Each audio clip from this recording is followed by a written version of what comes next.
People want big phones. First, that idea was silly. Then it was a little bit true. Now, it was just kind of obvious. We don't use our phones to make calls. We use them to watch movies and read books and get work done, and send weird videos on Snapchat. So we want phone with big screens and good cameras and great battery life and good apps. So Apple made that. Exactly that. It is the iPhone 6. There is really nothing more accurate to say about the iPhone 6 then. It's a big iPhone. It's taller and wider and slightly heavier than last year's iPhone 5S, though it's actually a bit thinner.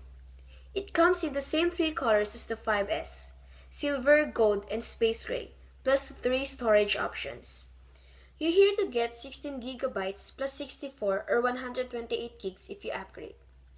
It has much slimmer, rounder edges than the 5S, which it makes both a little more comfortable and a little less starkly impressive.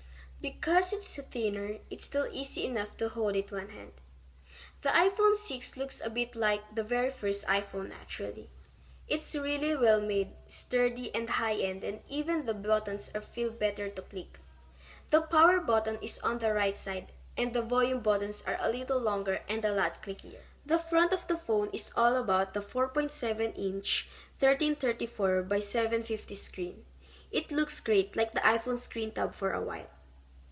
It can make out individual pixels and it's totally visible outdoors.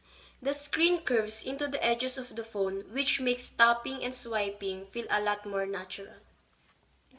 There's a new A8 chip which is noticeably faster than even last year's A7.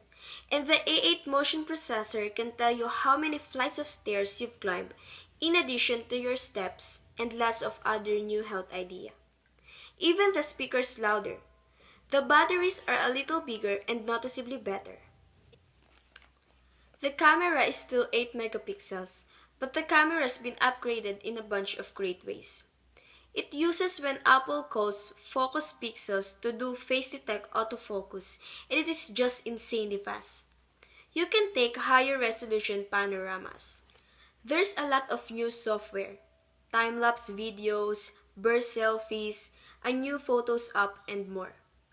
The camera's always been iPhone's killer app, and the iPhone 6 is a big upgrade.